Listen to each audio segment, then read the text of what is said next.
As we prepare to reflect upon the events of Good Friday and the darkness of the cross, you may find it helpful to have just a single light source in the room where you are sat. This could be a lamp, or a candle, or anything else you have to hand. And after the Bible reading, be prepared to switch it off or blow it out. You may wish to pause this video and then hit play when you are ready.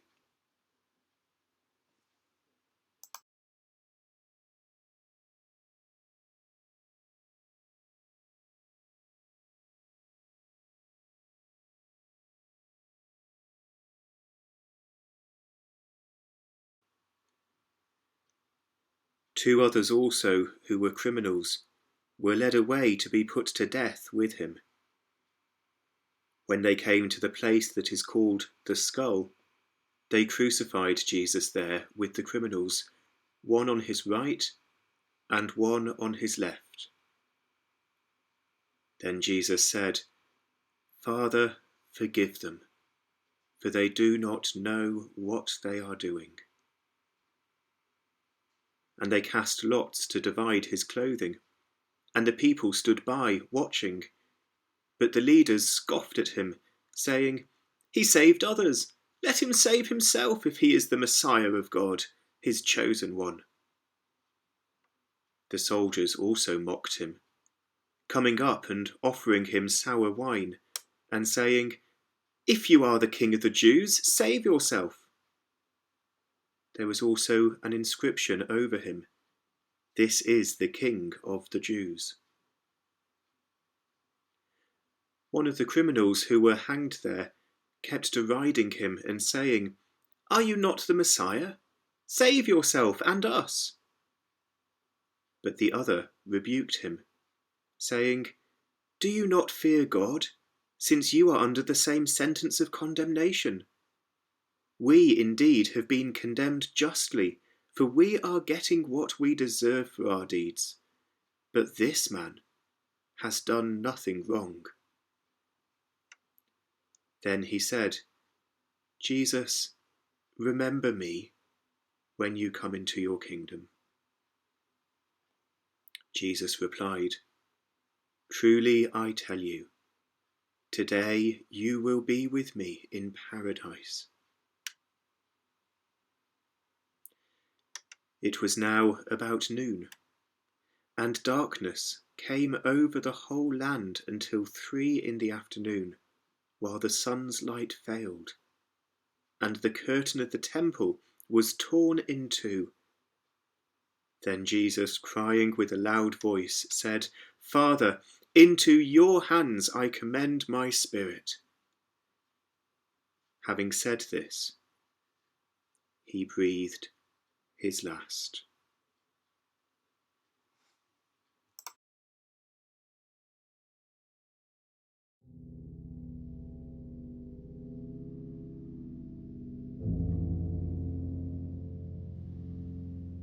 The small group looking on were frightened and bewildered, as well they might be. "What kind of darkness is this?" they said to one another. "What kind of dark is it that descends at the noonday and holds sway over all for 3 hours?" "It is the darkness of the creation," said Eve. "Or rather, the darkness that was before the creation, the darkness that lay upon the face of the deep. It is the darkness of the world when there was no world, but all was here and there and nowhere at all. It's the darkness of nothing, of waiting maybe, but only of waiting. It is the darkness that was, before the Spirit of God spread her bright wings over the deep, before the lark ascended and called the world into being with her song. In this dark, the words, "Let there be," are yet to be spoken. In this dark, we wait still to hear God say, "It is good." In this dark of the cross, we wait for God to break his silence and let the word escape. In this dark, we sit and wait, and only wait.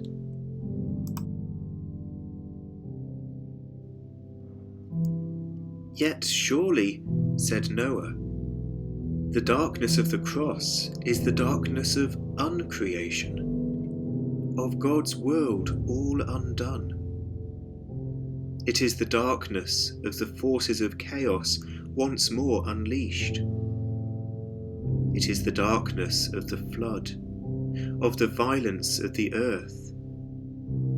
It is the darkness of the human heart, the darkness of the fear of God's adventure that keeps us within our narrow orthodoxies. The darkness of our clinging onto power and onto familiar ways. And the terrifying darkness of treachery, betrayal, or blind brutality. It is the stifling darkness of loneliness and pain. It is the drab darkness of despair and the dashing of hopes. It is the dark night of the soul. It is the dark in us all, the dark that envelops us all. It is, my friends, the thick darkness of Auschwitz. And it is also that familiar darkness which stops us seeing one another, and which lies in the forgotten corners of our minds. Thank God it is not complete. Thank God there is just enough light for us to perceive, if we peer hard enough into this gloom, the shape of a cross. And just enough for us to see that the cross is not empty.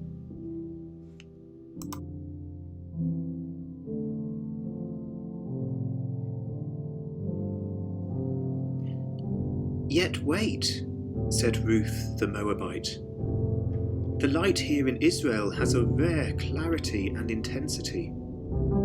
What kind of darkness is it that can fall over Israel when the sun is at its fiercest? What kind of darkness is it that can wrap the whole of the promised land of God in its shroud, so that even the vultures and the night owls cannot see?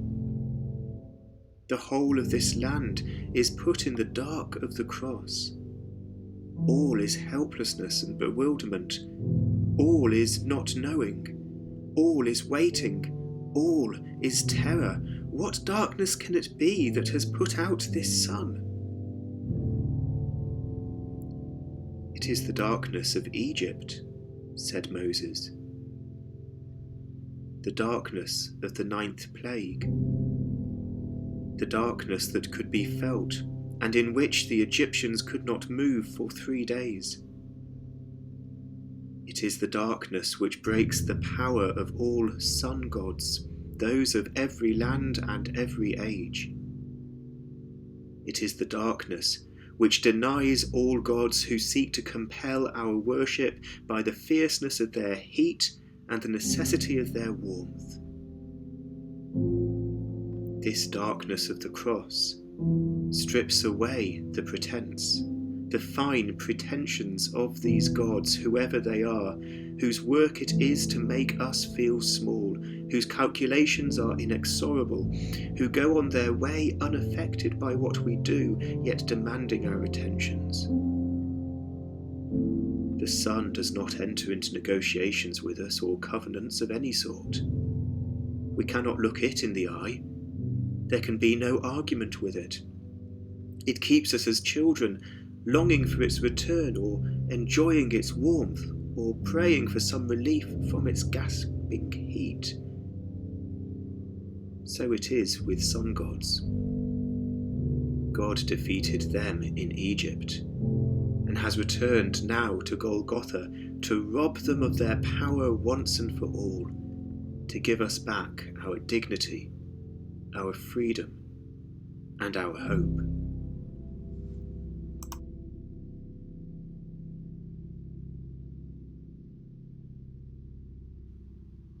Yet still I wonder, said Miriam. Is this darkness only the dark before the creation? The dark of creation's undoing? The darkness defeating the gods who would keep us prisoner? Might it not also be the darkness of Sinai? That thick darkness where God was? The thick darkness where God is? Might not this darkness here on Golgotha be God's hiding place? Might not the dark of this brutal death be here to shield our eyes from the brightness of God and His love?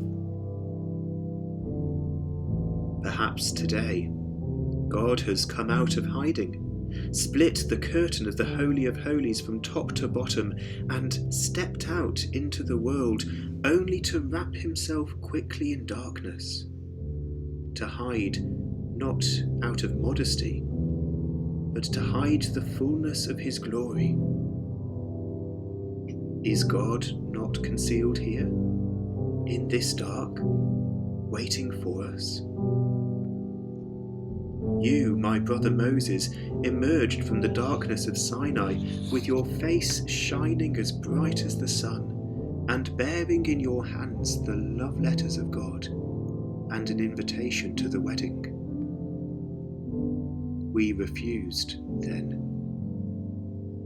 What might we expect? What might we hope for? What might we yearn for? What might we do this time? On this good, this very good Friday. They fell silent and had no more to say.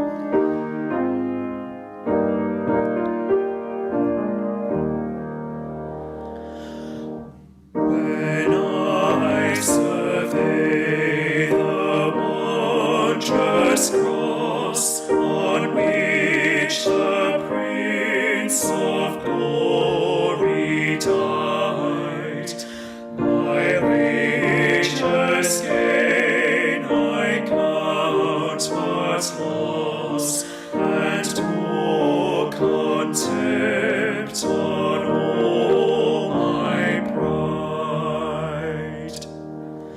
Forbid it, Lord, that I should boast, save in the death of Christ my God. All the vain things that charm me most, I sacrifice them to His blood. See from His head, His hands, His feet, sorrow and love flow mingled down. Did e'er such love and sorrow meet, all thorns composed, so